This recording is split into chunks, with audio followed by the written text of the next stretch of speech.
The rain came down in sheets, turning the cracked pavement into a mirror of gray skies and broken dreams. I clutched Emma tighter against my chest, her small body warm beneath the thin blanket I'd wrapped around her carrier. She was crying, that persistent, exhausted wail that told me she was hungry, tired, and probably needed changing. All things I couldn't fix standing here on this godforsaken street corner. The bus had left exactly 3 minutes ago. I'd watched its red taillights disappear around the corner while I was still half a block away, running with a diaper bag slapping against my hip, and my daughter screaming in my arms. 3 minutes. That's all it took for my entire day to collapse. I pressed my back against the bus shelter, trying to shield Emma from the wind. The plastic walls did nothing to keep out the cold. November in the city was merciless, especially when you couldn't afford a proper coat. Mine was 3 years old, bought from a thrift store, and the zipper had broken last week. I held it closed with one hand, while supporting Emma's carrier with the other. My phone showed 6:47 p.m. The next bus wouldn't come for another 40 minutes. 40 minutes in the freezing rain with a 6-month-old baby. The pediatrician's office had run late. Of course it had. And now I'd missed my connection. I'd also miss my shift at the diner if I didn't figure something out fast. And if I missed my shift, Rita would fire me. She'd already warned me twice about being late. I couldn't lose this job. It was the only thing keeping us afloat. Emma's cries intensified, her tiny fists flailing beneath the blanket. "I know, baby," I whispered, bouncing her gently. "I know. We'll be home soon. Mommy promises." It was a lie. We wouldn't be home soon, and when we finally got there, our apartment would be just as cold as this street corner, because I'd had to choose between the heating bill and Emma's prescription. Some choice.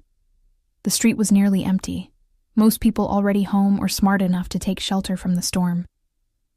A few cars passed, their headlights cutting through the rain, wipers working frantically. None of them stopped.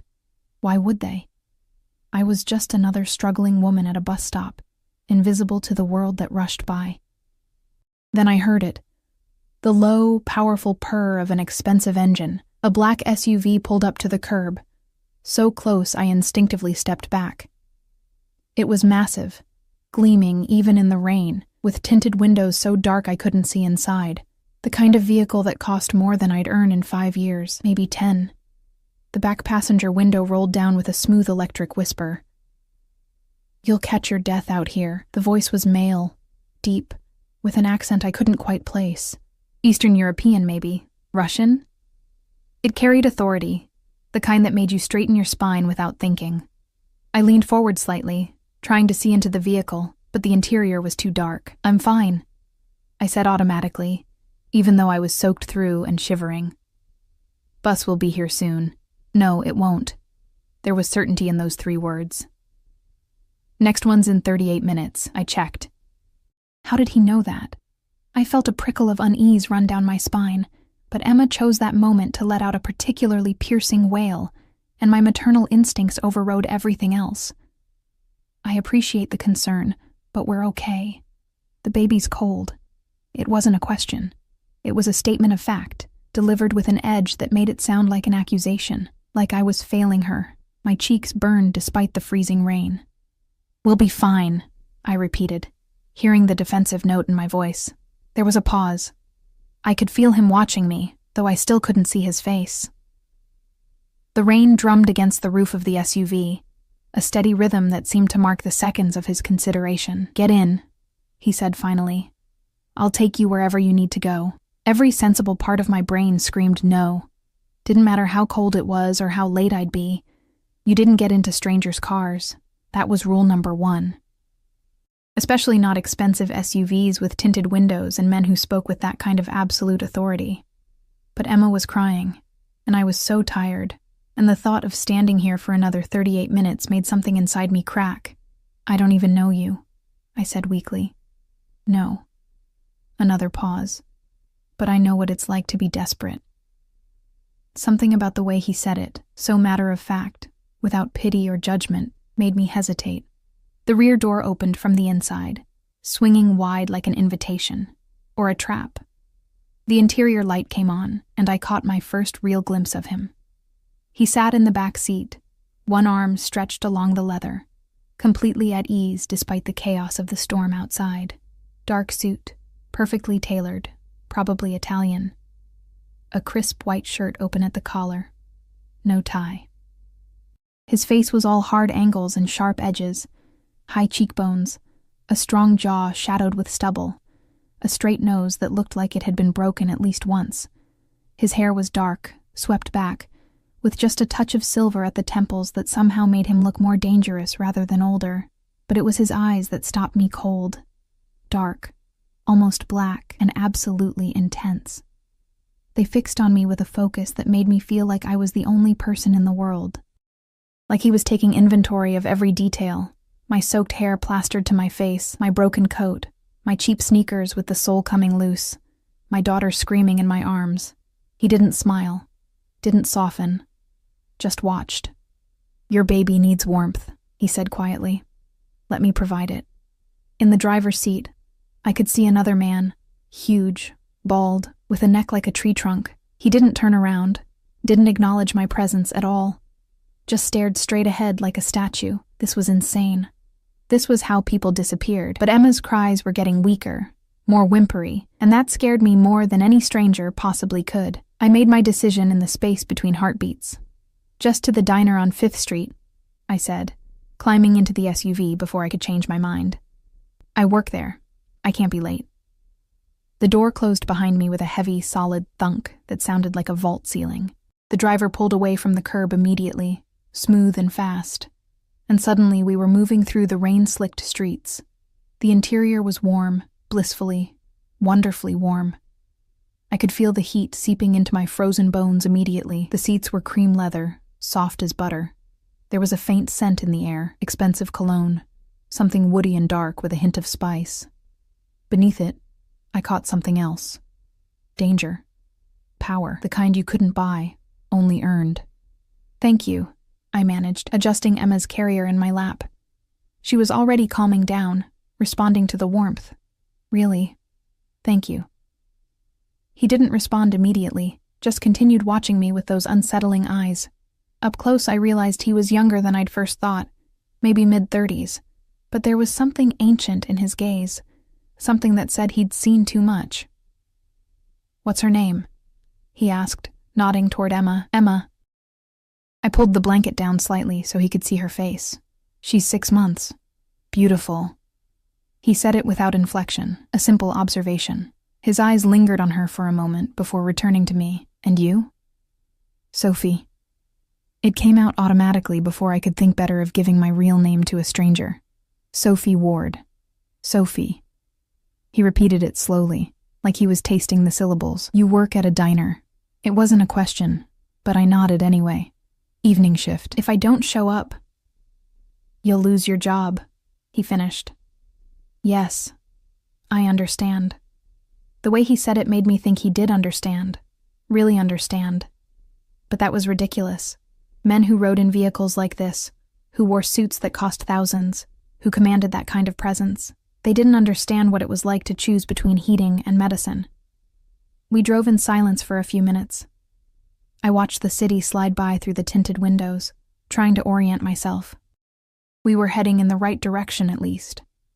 The driver navigated the streets with precise efficiency, never hesitating, always knowing exactly where to turn.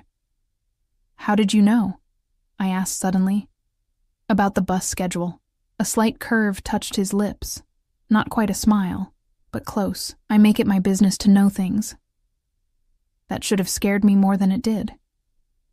"You have someone who can watch her?" He nodded at Emma again. "While you work?"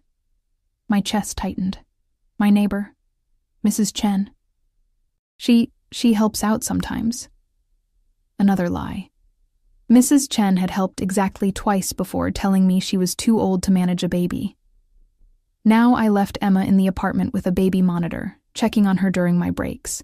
It was illegal, definitely unsafe, and it made me sick with guilt every single night. But I had no choice. Daycare cost more than I made. Family wasn't an option. My parents had made that clear when I'd gotten pregnant. His eyes narrowed slightly, like he knew I was lying, but he didn't call me out on it. "The father?" His tone was casual. but there was something sharp beneath it. Gone. The word came out harder than I intended.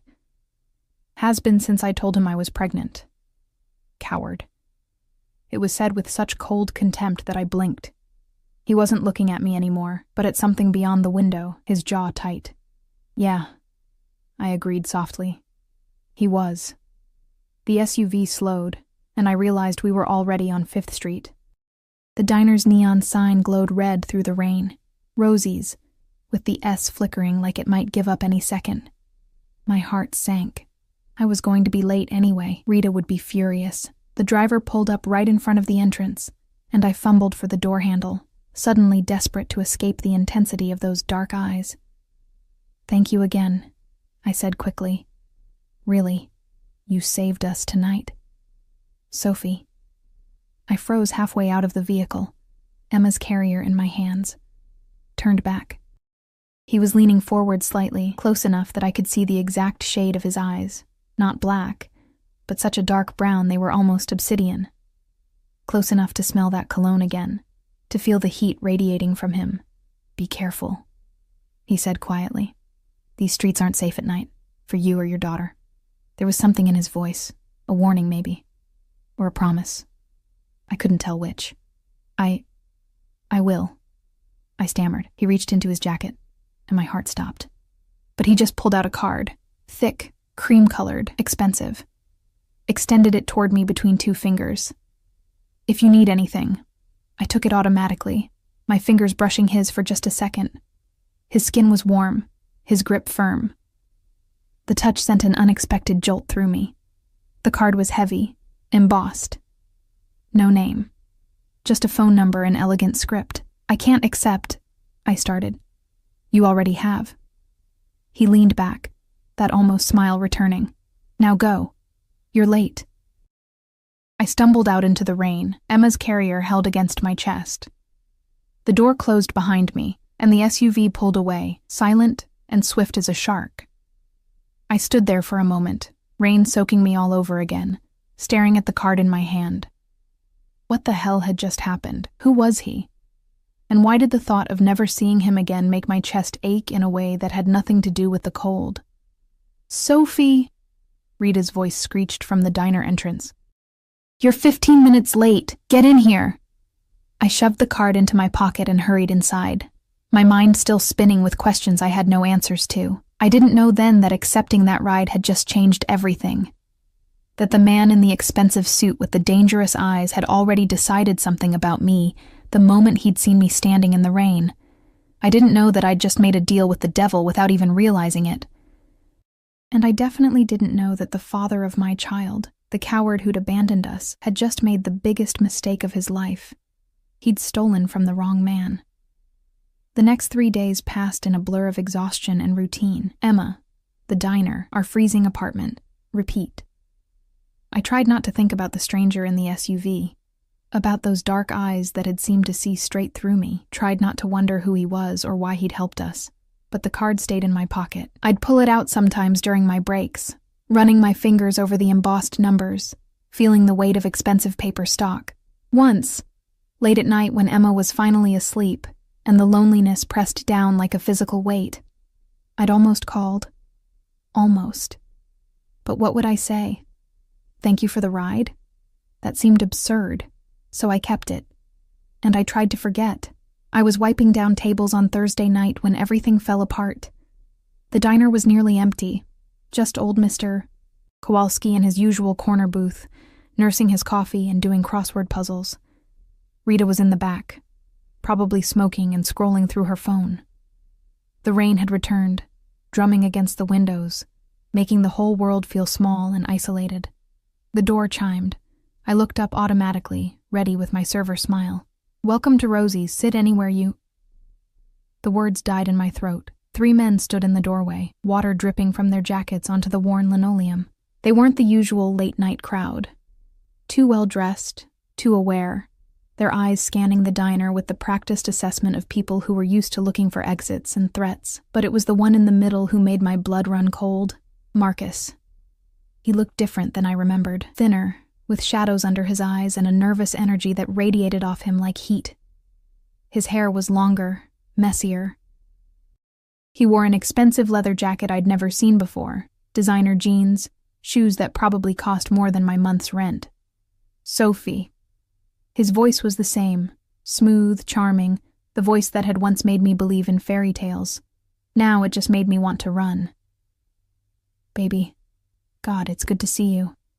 I took a step back, my hand instinctively going to the pocket where I kept my phone. Get out. Now, is that any way to greet the father of your child? He smiled, but it didn't reach his eyes. Those were calculating, desperate. I've been looking everywhere for you. I said, get out. My voice was steadier this time, louder. Mr. Kowalski looked up from his crossword, frowning. You have no right to be here. Actually, I have every right. Marcus took a step forward, and the two men flanking him moved with him, perfectly synchronized. We need to talk. About Emma. Hearing her name in his mouth made rage flare hot in my chest. You don't get to say her name. You don't get to show up here after 9 months and pretend you give a damn about her. Things are different now, he said. And there was something in his tone. Fear, maybe, or panic. I made some money. Good money. I can take care of you both now, provide for... I don't want your money. I cut him off. I don't want anything from you. You made your choice when you walked out. His jaw tightened. Sophie, you don't understand. I'm in a situation here. I don't care what you need. My hands were shaking, but I kept my voice firm. Leave, now, or I'm calling the police. One of the men, tall with a scar running down his cheek, laughed. It was not a pleasant sound. The police? That's cute. Marcus held up a hand, silencing him. Sophie, please, just 5 minutes. Let me explain. No. Sophie!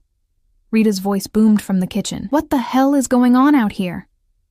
She emerged, all 5'2" of her, arms crossed over her ample chest. Rita had run this diner for 30 years, and she didn't take shit from anyone. She took one look at Marcus and his friends, and her eyes narrowed. We don't want trouble, she said flatly. You boys need to move along. This is a private conversation, the scarred man said. This is my diner, Rita shot back. And I say get out before I call the cops. The third man, who'd been silent until now, pulled back his jacket just enough to show the gun tucked into his waistband. Mr. Kowalski made a small noise and ducked lower in his booth. I don't think you want to do that, the man said quietly. My heart was hammering so hard I could barely breathe. This couldn't be happening. Not here.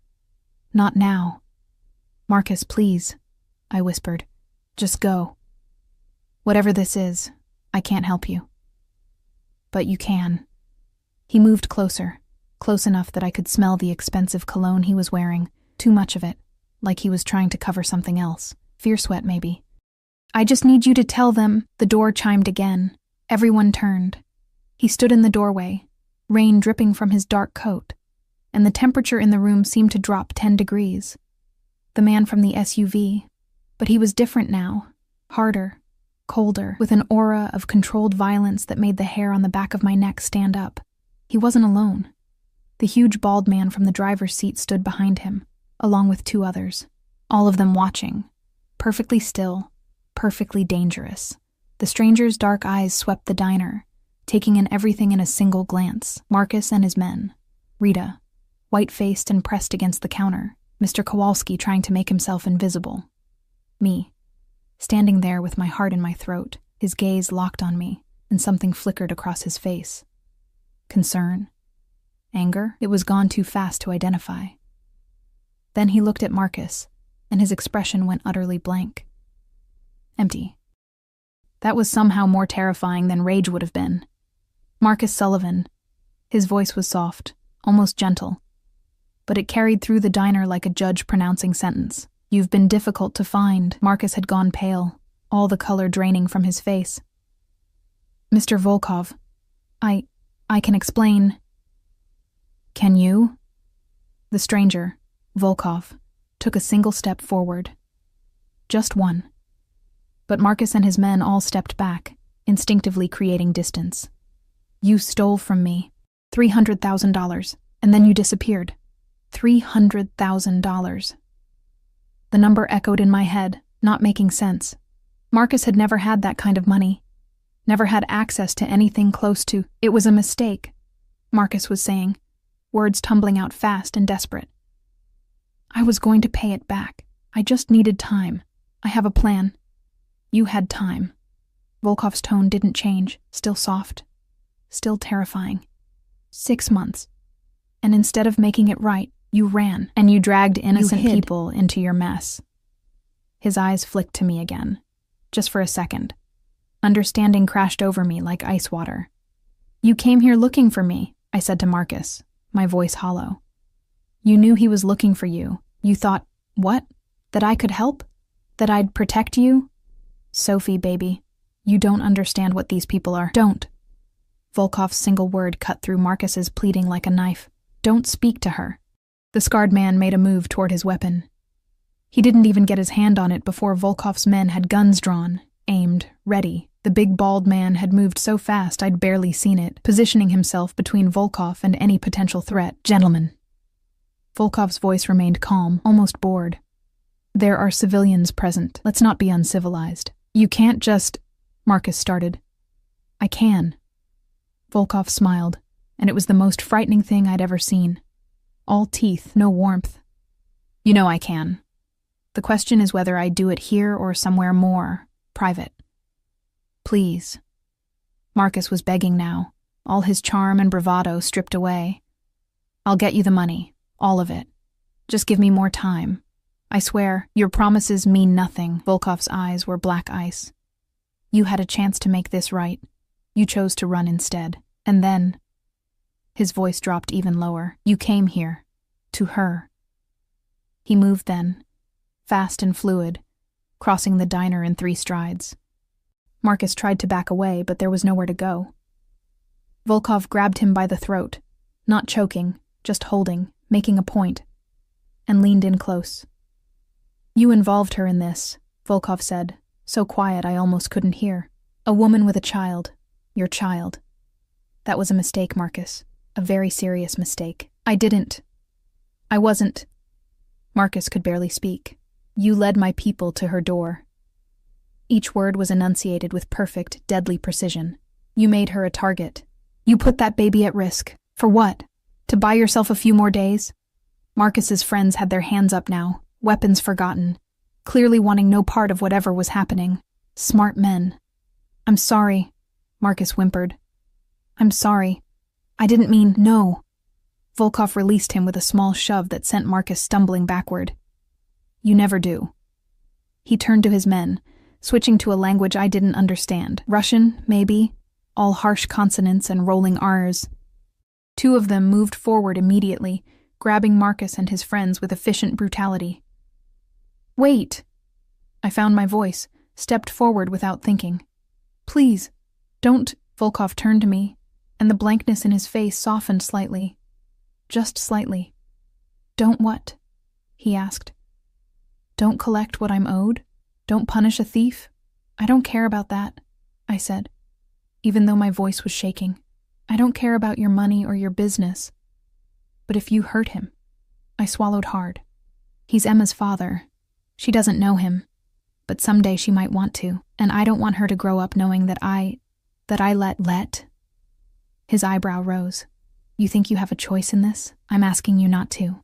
I met his eyes, forced myself to hold that dark gaze, even though everything in me wanted to look away. Please. For Emma. Something shifted in his expression. He studied me for a long moment, and I had the sense of being weighed, measured, evaluated against some internal standard I couldn't begin to guess. You would ask mercy for a man who abandoned you? He said finally. Who left you to struggle alone? Who came here tonight and put you in danger? I'm not asking for his sake, I said quietly. I'm asking for my daughter's. Silence stretched between us, broken only by the rain against the windows and Marcus's heavy breathing. Rita was watching with wide eyes. Mr. Kowalski had his phone out, probably calling the police despite the earlier threats. Very well. Volkov's decision came suddenly, definitively. He turned to his men, spoke again in Russian. Their expressions showed surprise, but they didn't question. just nodded and dragged Marcus and his friends toward the door. "Thank you," I breathed. "Don't thank me yet."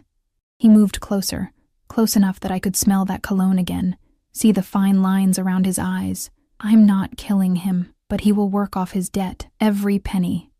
And it will take years. Marcus let out a sob of relief. "However," Volkov continued, still looking at me, "the situation has become complicated. He led my people to you, which means other people know about you now. People who might think they can use you to get to him, or to me." "To you?" I didn't understand. "Why would—" "Because I've taken an interest." He said it simply, like it was obvious. "And in my world, that makes you valuable, which makes you vulnerable." Fear coiled in my stomach. "I don't want to be part of your world." Too late. His hand came up, fingers brushing my cheek so gently I almost didn't feel it. Almost. "You accepted the ride, Sophie. You took my card. And now Marcus has connected us publicly. Whether you want it or not, you're already involved." "That's not fair."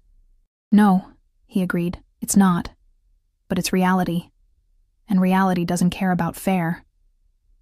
His men were at the door, Marcus between them, still crying. Volkov glanced at them, then back at me. "I'll have someone watching the diner," he said. "And your apartment, for your protection.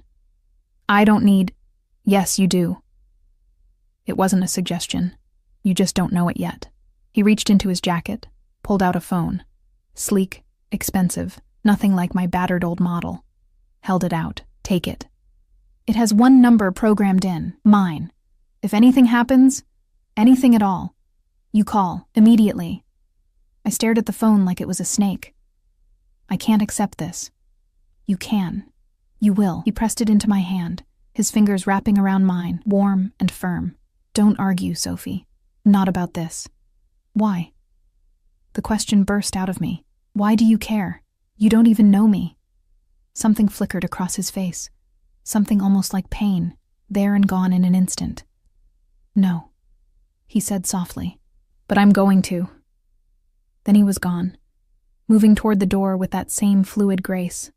His men followed, Marcus stumbling between them. The door chimed as they left, and suddenly the diner felt empty.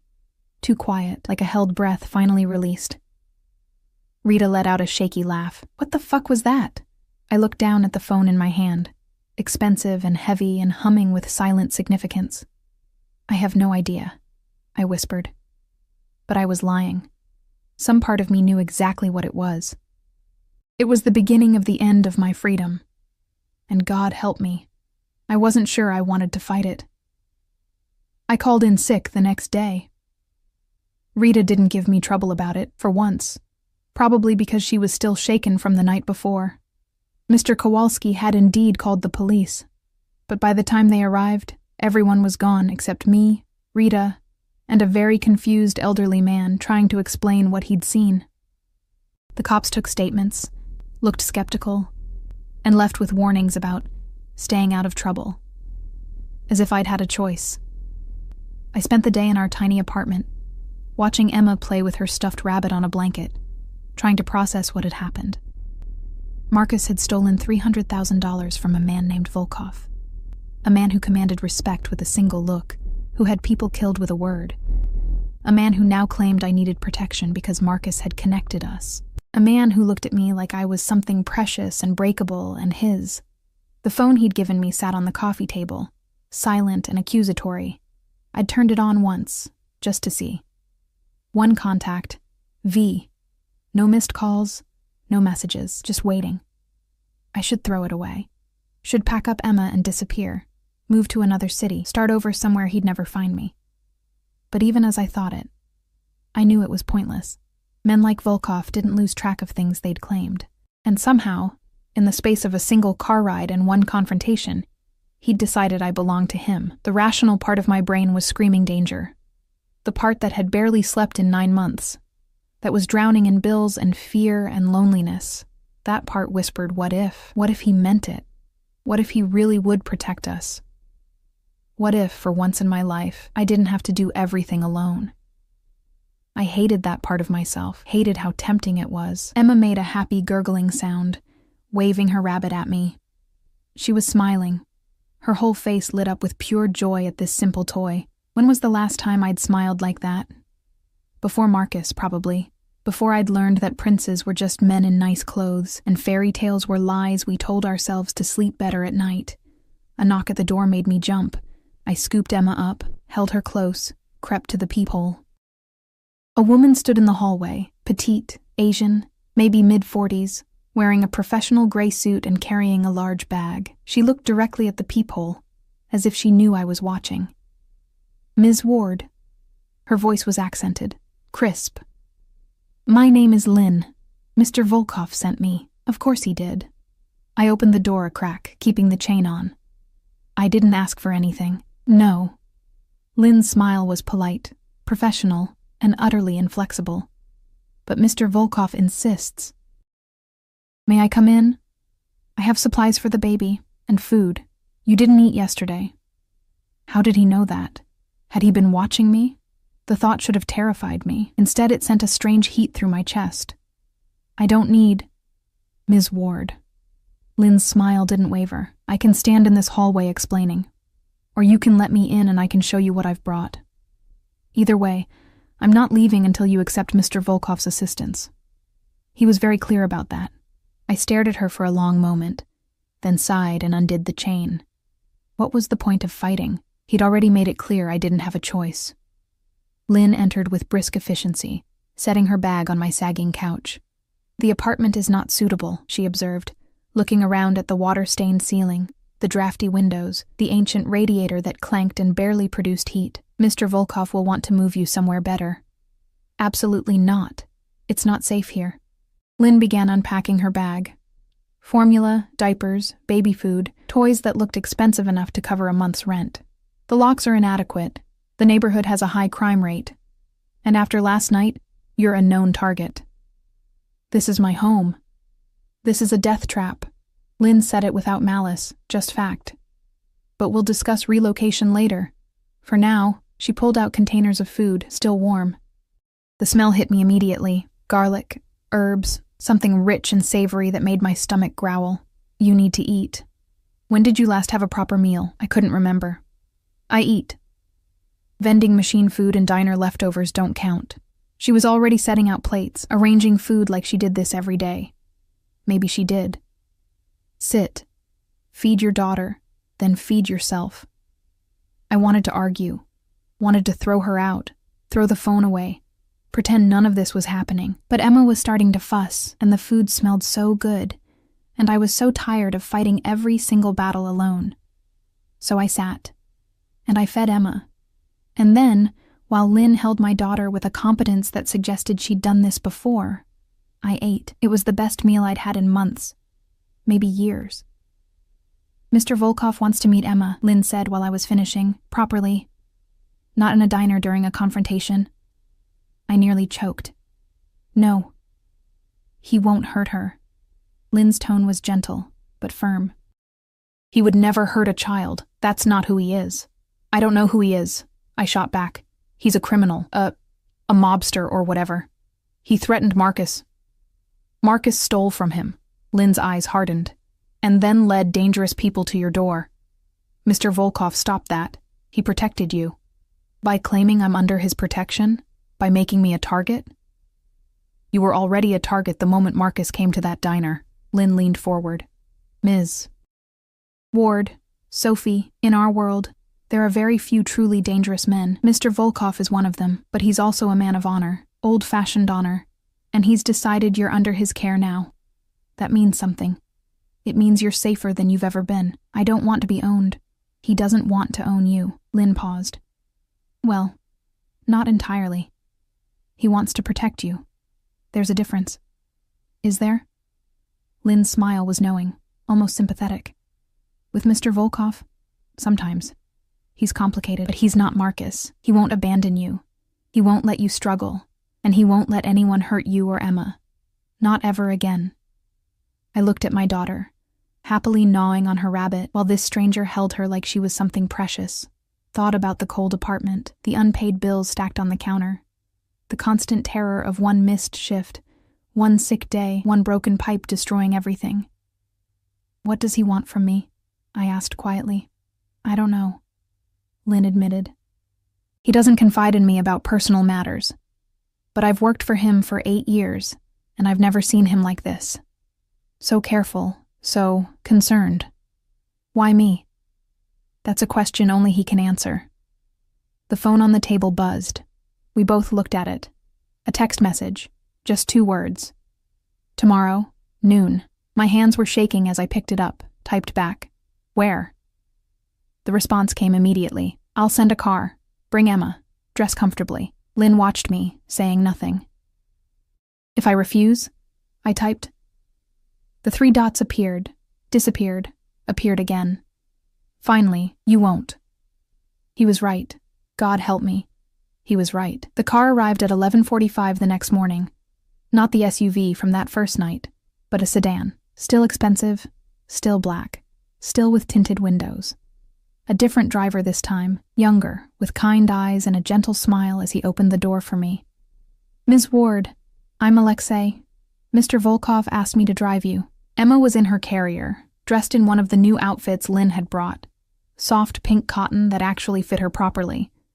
I'd tried to dress up too, but my options were limited. Clean jeans, my least worn sweater, boots I'd scrubbed the salt stains off. I felt shabby next to the car's leather interior. Alexei caught my eye in the rearview mirror. You look lovely, he said, like he could read my thoughts. Mr. Volkov will think so too. I didn't know what to say to that. We drove through the city, leaving my neighborhood behind. The buildings got nicer, the streets cleaner. We passed through downtown, then into an area I'd only ever seen in magazines. Old money, historic homes, private gates. The car turned into a long driveway lined with iron fencing. A guard waved us through without stopping, already expecting us. The house beyond made my breath catch. It was a mansion. Stone and glass, sprawling across manicured grounds, with tall windows that caught the winter sun. Security cameras everywhere, though discreetly placed. More guards, trying to look like groundskeepers but failing. This is where he lives? I whispered. One of his properties. Alexei pulled up to the front entrance, where massive wooden doors stood open. He has several. Of course he did. Volkov was waiting at the top of the steps.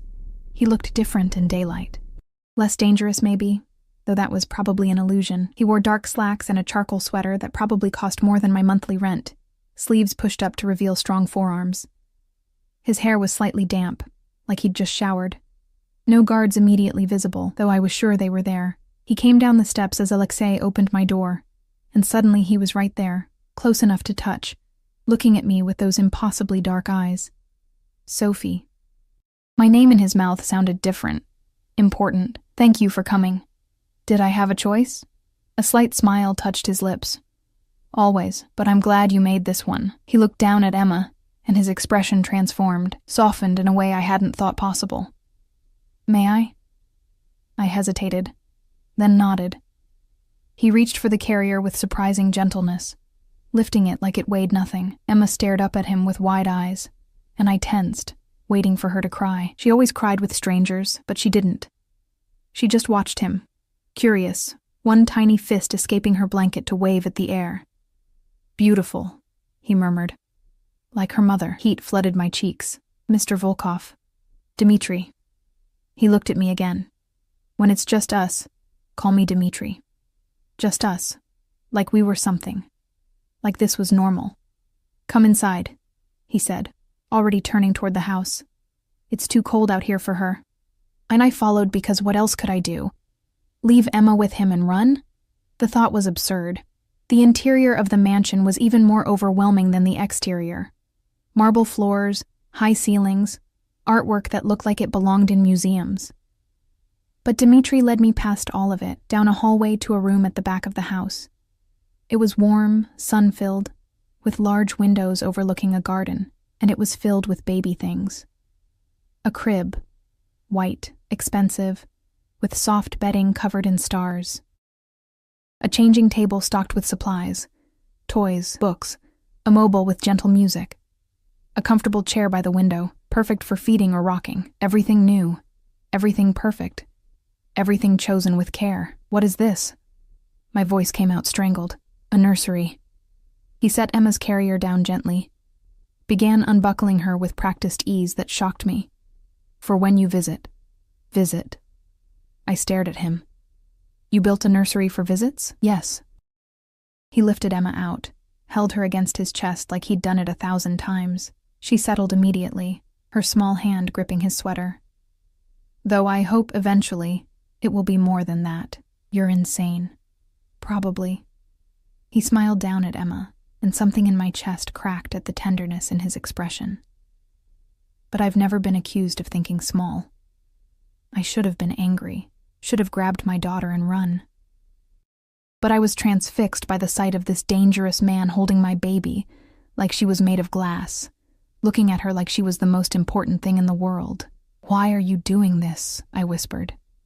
He looked up, met my eyes, and the intensity there stole my breath. Because Marcus was a fool, he said quietly. Because any man who would walk away from this, from you, from her, doesn't deserve what he had. And because I've spent 15 years building an empire, accumulating power and wealth and influence, and none of it has ever felt like it meant anything. Until I saw you standing in the rain, protecting your daughter from a world that had already failed you both. And I thought... He paused, jaw tightening. I thought, here is something worth protecting. Here is something real. You don't know me. Not yet. He took a step closer, still holding Emma, who was falling asleep against his shoulder. But I will. If you let me. And if I don't? His smile was sad. Then I'll still make sure you're safe. Still make sure Emma has everything she needs. Still watch from a distance and wonder what it would have been like if you'd said yes. Yes to what? To letting me into your life. He reached out with his free hand, fingers brushing my cheek like he'd done in the diner. To accepting that someone wants to take care of you for once. To trusting that not all men are Marcus. Tears stung my eyes. I can't afford to trust. I know. His thumb caught a tear that escaped, wiped it away so gently it hurt. But maybe you can afford to try. Emma sighed in her sleep, a soft, content sound, and standing there in that perfect nursery, with this dangerous man holding my daughter like she was his own, I felt something inside me begin to break. All the walls I'd built, all the armor I'd worn, cracking under the weight of possibility. What if he meant it? What if this was real? What if for once I let myself believe? Stay for lunch, Dmitri said softly. Let me feed you. Let Emma sleep somewhere warm. And then, if you want to leave, Alexei will take you home. No pressure. No obligations. Just let me do this. Please. I looked into those dark eyes and saw something I never expected to see. Hope. Okay, I breathed. His smile was like sunrise. And I knew, in that moment, I was lost. Lunch turned into dinner. I hadn't meant to stay so long, but Dmitri made it impossible to leave. Not through force or manipulation, but through quiet care that dismantled every defense I had. He fed me courses I couldn't pronounce. Cooked by a chef who appeared and disappeared like a ghost. He showed me the gardens, Emma bundled in his arms, pointing out winter roses and explaining their care with unexpected passion. He asked questions, real questions about my life, my dreams, what I'd wanted to be before Marcus and pregnancy had derailed everything. And he listened. Actually listened. Like my words mattered. Like I mattered. By the time Alexei drove us home, the sun had set and Emma was deep asleep, her belly full and her cheeks pink with warmth. I carried her upstairs to our cold apartment, and the contrast was so stark it physically hurt. The nursery's soft comfort versus our drafty rooms. Dimitri's warm attention versus the crushing loneliness I'd lived with for months. I put Emma to bed and sat in the dark, the expensive phone in my hand, and tried to convince myself this was dangerous, that I needed to run, that men like Dmitri Volkov didn't do things out of kindness. There was always a price. But when I closed my eyes, all I could see was the way he'd looked at Emma. Like she was precious. Like she deserved the world. Like I did too. The phone buzzed. Home safe? I stared at the text for a long moment before typing back. Yes. Thank you for today. The pleasure was mine. Sleep well, Sophie. Both of you. I did sleep, better than I had in months. The next week blurred into a pattern I couldn't have predicted. Dimitri didn't push, didn't demand. But somehow he was always there. A text in the morning asking how Emma slept, a delivery of groceries I hadn't ordered, Lynn appearing with supplies and gentle conversation. On Wednesday, my apartment's heat finally gave out completely. I called the landlord, got voicemail, left a message I knew would be ignored. Wrapped Emma in every blanket we owned and tried not to panic about how I'd afford a hotel. 30 minutes later, there was a knock at my door. 2 men stood in the hallway, toolboxes in hand, looking professionally competent. "Ms. Ward? We're here to fix your heating system." I started, then stopped. Of course I hadn't. "Did Dimitri send you?" "Mr. Volkov wants to ensure the baby stays warm," one of them said, like it was the most natural thing in the world. They had the heat working within an hour. Refused payment. Left me with a warmth that had nothing to do with the fixed radiator. I texted him, "You can't just fix my apartment." His response, "I can. I did. Emma needs to be warm. I'm not a charity case. No. You're someone I care about. There's a difference." I stared at those words until they blurred. On Friday, Rita cornered me during my shift. "That man," she said, wiping down the counter with more force than necessary. "The scary one. He came by yesterday." My heart stopped. Dimitri was here? Didn't come inside. Just sat in that big car of his across the street. Watching. For 3 hours. She gave me a look. "Want to tell me what's going on, Sophie?" "I don't know," I admitted. "He says he wants to protect me. From what?" "From everything, apparently." Rita was quiet for a moment, then sighed. "Look, I don't know what you've gotten yourself into, and I don't want to know, but that man, he looks at this place like he's memorizing every exit, every threat. Like he's ready to burn the whole city down if something happens to you." She paused. "Just be careful, honey. Men that intense? They don't do anything by halves." I thought about that all night, about the way Dimitri had held Emma, the gentle reverence in his touch, the cold efficiency when he dealt with Marcus. 2 sides of the same man, tender and terrifying. Which one was real? Or were they both? Sunday, he invited us to his home again. This time, there were others there. "My family," Dimitri explained as Alexei drove us through the gates. "They want to meet you." Panic fluttered in my chest. "Why?" "Because you're important to me. That makes you important to them." The house was full of people. An older woman with sharp eyes and Dimitri's bone structure who introduced herself as Katya, his mother. 2 men who looked enough like him to be brothers, Victor and Alexander, both watching me with cautious curiosity. A little girl, maybe 4, who squealed with delight at seeing Emma and immediately wanted to hold her. "Natasha, careful," Victor warned, but Dimitri shook his head. "Let her. Sophie, this is my niece. She's gentle," and she was. She sat on the couch, Emma in her lap under careful supervision, talking to the baby in a mix of English and Russian, her face glowing with joy. Katya pulled me aside while the men talked in low voices. "My son tells me you work at a diner." Here it comes, I thought. The judgment, the classism. "Yes." "Good." Her answer surprised me. "You know how to work, how to survive. That matters more than people think." She studied me with those sharp eyes, so like Dimitri's. "He's different with you. Softer. I wasn't sure he remembered how to be soft." "I don't understand what he wants from me," I admitted quietly. "Everything." Katya's smile was knowing, but he'll wait. He's patient when it matters, and you matter, Sophie Ward, more than you know. Lunch was chaotic and warm, and nothing like I'd expected. They argued in Russian, laughed at jokes I didn't understand, but included me in everything that mattered. Victor's wife, Marina, appeared with their twins, boys who immediately made Emma laugh with their faces. Alexander told stories that had everyone groaning. Natasha refused to let go of Emma, declaring herself the baby's big sister now. And through it all, Dimitri watched me. Not possessively exactly, but with a focus that made me feel like I was the only person in the room. When it was time to leave, Natasha cried. "When will Emma come back?"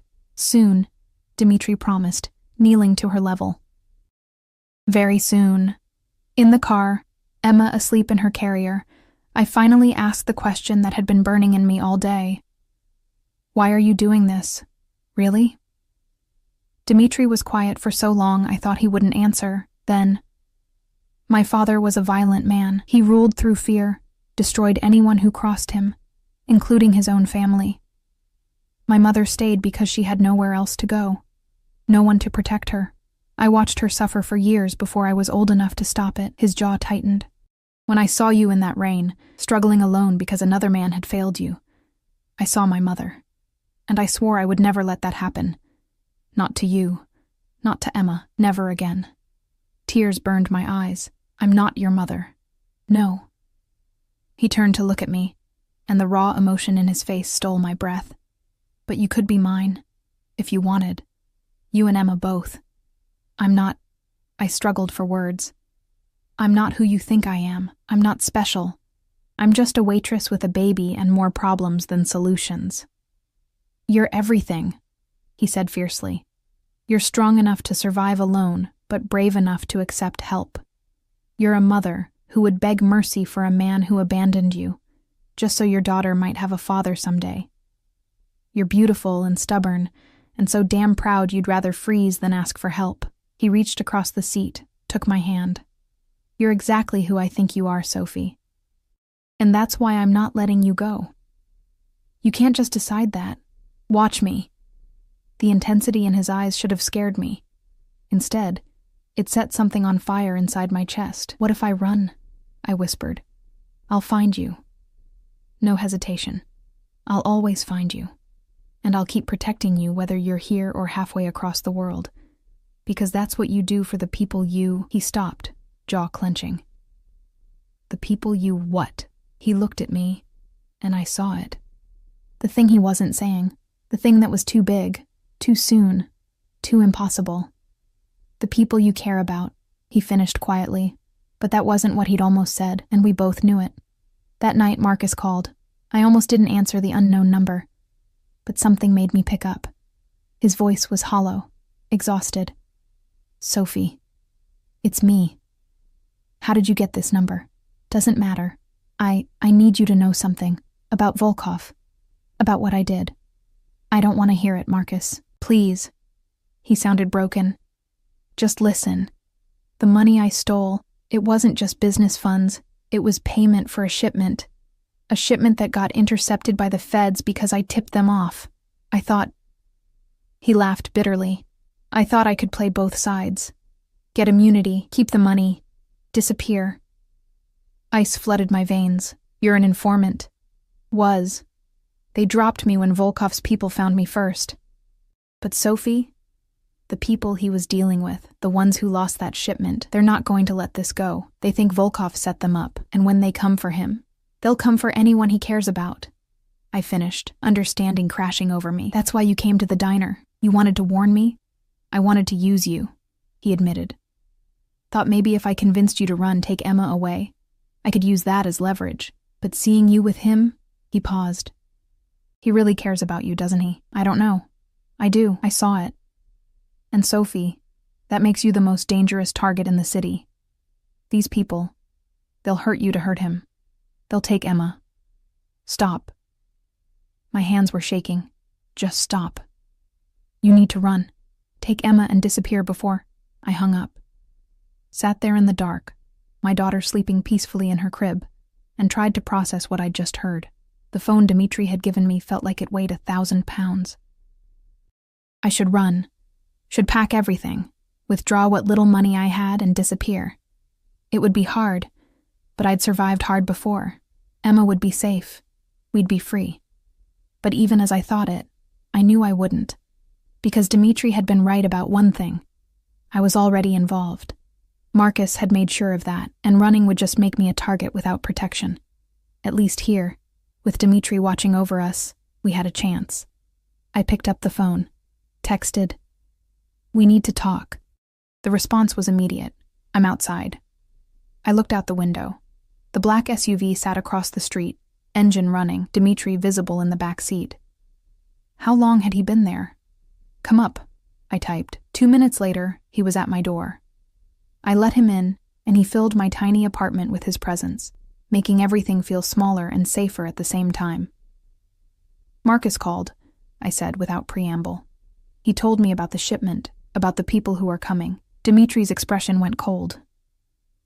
"What exactly did he tell you?" I repeated everything, watched his jaw tighten with each word.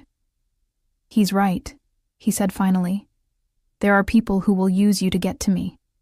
That's why I've had guards on you since the diner. That's why I—" He stopped, ran a hand through his hair. "That's why I need you to let me move you. Somewhere secure.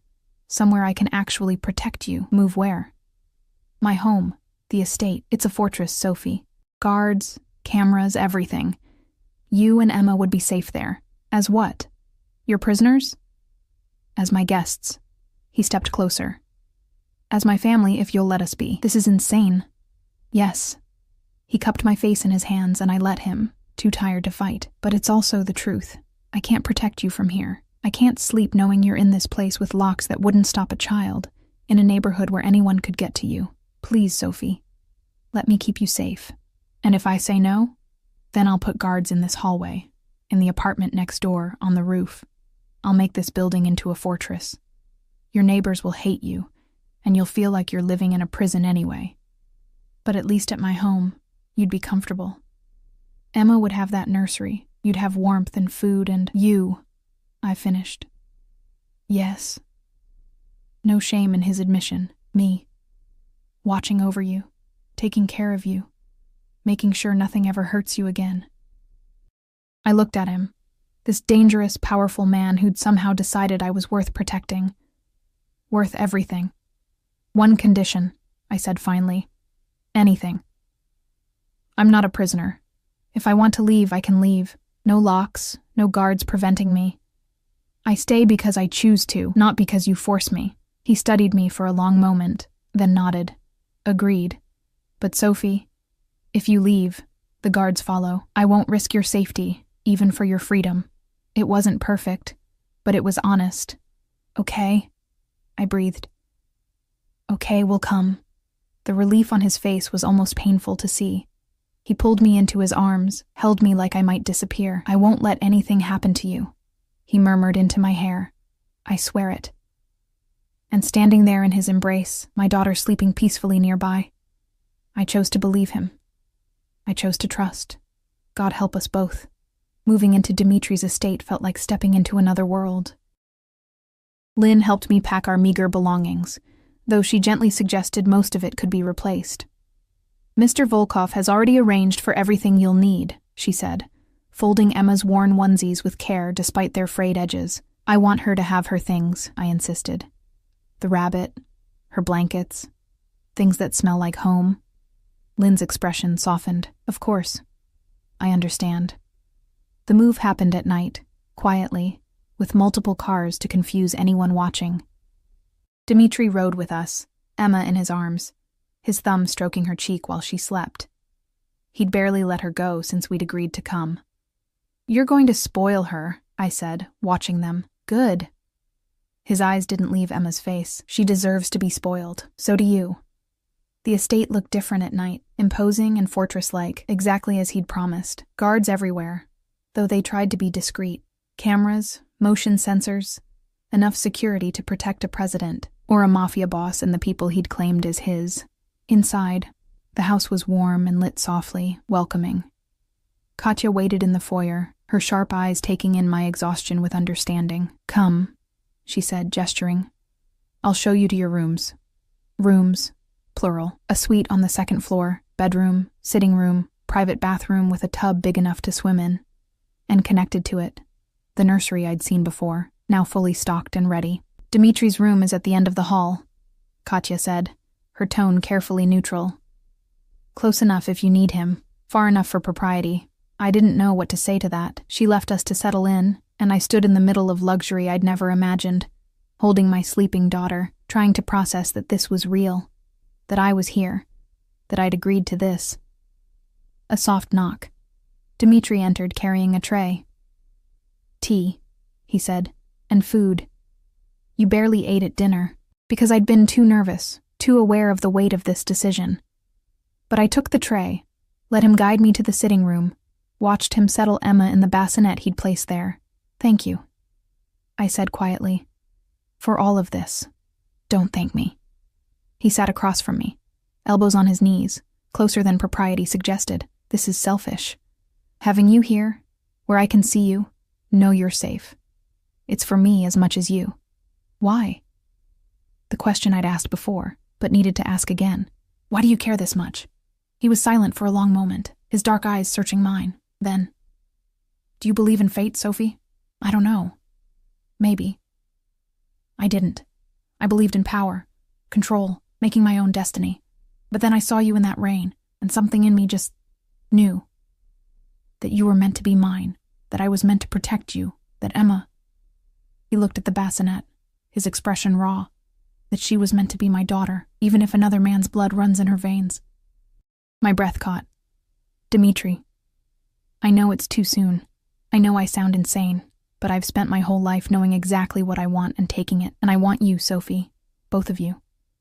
Not just for protection, not just for a few weeks until this threat passes. Forever. You don't even know me. Then let me learn." He moved, kneeling in front of my chair, taking my hands. "Stay here. Let me court you properly. Let me show you what it means to be cherished. And if, after all that, you still want to leave, I'll let you go. I'll hate it. I'll probably follow you from a distance for the rest of your life, but I'll let you go. And if I stay—" His smile was slow, dangerous, full of promise. "Then I'll spend every day proving I deserve you." I should have been afraid, should have seen the obsession, the possession, the danger in his intensity, but all I felt was wanted, desired, treasured in a way I'd never experienced. "I'm not—" I struggled for words. "I come with so much baggage, a baby, an ex who's a criminal informant, no money, no education, no—" "You come with strength," he interrupted, "with courage and beauty, and a heart big enough to forgive the man who abandoned you. You come with Emma, who is perfect. You come with everything I never knew I needed." Tears spilled down my cheeks. "This is crazy." "Yes." He reached up, wiped them away with gentle thumbs. "But sometimes crazy is just another word for right." Then he kissed me. It was soft, questioning, giving me every chance to pull away. But I didn't. I leaned in, let myself taste the danger and promise of him. Let myself believe, just for a moment, that fairy tales could be real. When he pulled back, we were both breathing hard. "Stay," he whispered against my lips. "Please." "I'm already here," I whispered back. "Then don't leave. Not tonight, not tomorrow, not ever." It was too much, too fast, too intense. But I was so tired of being alone, so tired of fighting everything by myself. "Okay," I breathed, "okay." The first week passed in a haze of adjustment. Dimitri was gone during the days, business he wouldn't discuss, but present every evening. He'd come find us, wherever we were, and just be there. Playing with Emma, asking about my day, making sure I ate and slept and felt safe. He never pushed for more than I was ready to give. Kissed me goodnight at my door, held my hand during walks through the garden, but never assumed, never demanded. The rest of his family embraced us too. Natasha appointed herself Emma's guardian, insisting on helping with everything. Victor and Alexander treated me with careful respect, though I caught them watching sometimes, like they were trying to figure out what their brother saw in me. Marina was the one who finally explained it. "He's been alone for so long," she said one afternoon while we watched the children play. "Oh, he has family, has us, but alone in here." She touched her heart. After his father, after what he saw growing up, he didn't think he could have this, a family of his own, someone to come home to. "He barely knows me. He knows enough." She smiled. "And he's Dimitri. When he decides something, that's it. He's decided you're his. Now he'll spend the rest of his life proving he's worthy of being yours." It should have felt suffocating. Instead, it felt like freedom. 2 weeks in, the threat came. I was in the garden with Emma when Dmitri came striding out, his face dark with fury, guards materializing from everywhere. Inside. Now. What's happening? Marcus gave them this location. He scooped Emma up, his other hand on my back, propelling us toward the house. They're coming. It's going to be okay, but I need you inside where it's safe. My heart hammered. How many? Enough, but not enough to get through my defenses. He handed Emma to Lynn, who'd appeared instantly. Take her to the safe room. Sophie, I'm staying with my daughter. Sophie, no. I met his eyes. If they're coming for us, I'm not leaving Emma. Fury and admiration warred in his expression. Then he kissed me, hard and fast. Fine, but you stay in that room until I come for you. No matter what you hear, promise me. I promise. The safe room was deep in the house, reinforced steel, monitors showing every angle of the estate.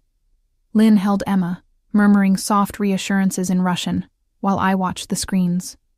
They came at dusk.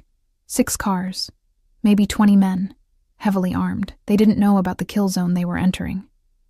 Dmitri's voice came through speakers, cold and commanding. You're surrounded. Leave now and you might survive. Gunfire answered him. What followed was brutal and efficient. Dmitri's men were trained, prepared, deadly. The attackers never made it past the outer gates. It was over in minutes, though it felt like hours. When Dmitri finally came for us, there was blood on his shirt, a cut above his eye. But he was alive, whole, and the relief that flooded through me was overwhelming. It's done, he said quietly. They're dead or captured. And Marcus? His jaw tightened. Marcus is in custody, my custody. He'll never threaten you again. What will you do to him? What I should have done from the beginning. He pulled me close, Emma between us. But not for me. For you. For Emma. For every night you struggled alone because he was too much a coward to stay. Don't kill him. The words escaped before I could stop them. Please. I know he deserves it, but he'll live. Dmitri's eyes softened slightly. He'll work off his debt in less pleasant ways than I originally planned. But he'll live. Emma. Because you asked. I sagged against him, exhausted and relieved and overwhelmed. It's over now, he murmured into my hair. You're safe. Emma's safe. And I'm never letting anything threaten you again. That night, after Emma was asleep, Dmitri found me on the balcony off my room. I was staring out at the grounds, at the lights marking the perimeter, trying to process everything. Can't sleep? He asked, coming to stand beside me. Too much adrenaline. I know the feeling. He was quiet for a moment. You handled that well. Most people would have fallen apart. I'm a mother. We don't have the luxury of falling apart. No. He turned to face me fully. But you have the luxury of leaning on someone now. On me, if you want. I looked at him. This dangerous, powerful man who'd killed to protect me tonight, who'd built me a nursery and given me a home, and looked at my daughter like she was his greatest treasure. I think I more than want, I admitted softly. His breath caught. Sophie, I love you. The words tumbled out, terrifying and true. I know it's fast. I know it's crazy. But I love you. The way you are with Emma, the way you look at me, the way you've made me feel safe for the first time in my life. I love all of it. I love you. For a moment, he just stared at me. Then he pulled me into his arms, held me so tight I could barely breathe. I love you too, he said fiercely. God, Sophie, I've loved you since that first night. Since you stood in the rain protecting your baby with nothing but determination and a broken coat. Since you begged mercy for a man who'd abandoned you. Since you trusted me enough to get in my car.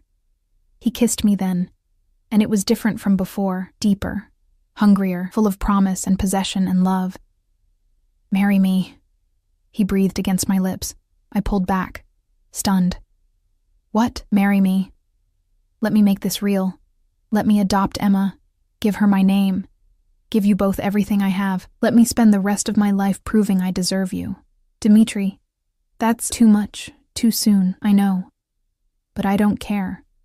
I want you to be my wife. I want Emma to be my daughter. I want to wake up every morning knowing you're both mine and I'm yours, and nothing will ever separate us. I should have said it was insane. Should have asked for time, for space, for rational thought. Instead, I said, yes. His smile was incandescent. Yes? Yes. I laughed through my tears. Yes, I'll marry you. Yes, you can adopt Emma. Yes to all of it. He kissed me again, and again, until we were both laughing and crying, and I didn't know where he ended and I began. 6 months later, I stood in the estate's garden wearing a dress that cost more than I used to make in a year, watching Emma toddle toward Dmitri with Natasha's help. He scooped her up, kissed her cheek, settled her on his hip like she'd always belonged there. Then he turned to me, and the love in his eyes still took my breath away. We'd married quietly a month ago. Just family, just us, just the beginning of forever. Emma called him Papa now, had no memory of anyone else. The adoption had gone through last week, her birth certificate updated to show Dmitri as her father.